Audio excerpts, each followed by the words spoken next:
நாம் இங்கே எதை நோக்கி வாழ்ந்து கொண்டிருக்கிறோம்? அங்க அவர்கள் எதை நோக்கி வாழ்ந்து கொண்டிருக்கிறார்கள்ங்கிறதுல எவ்வளோ பெரிய வித்தியாசம் இருக்குல்ல? ஷஹீத்ங்கிற உயர்ந்த அந்தஸ்தை எதிர்பார்த்து அவர்கள் வாழ்கிறார்கள்.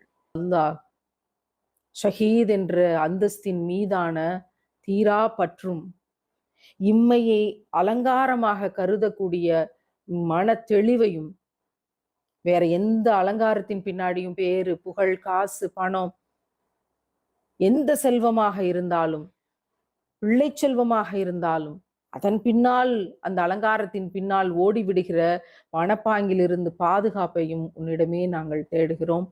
பலஸ்தீன் மக்கள் அத்தனை பேருக்காகவும் இங்கிருந்து நாங்கள் துவா செய்கிறோம்.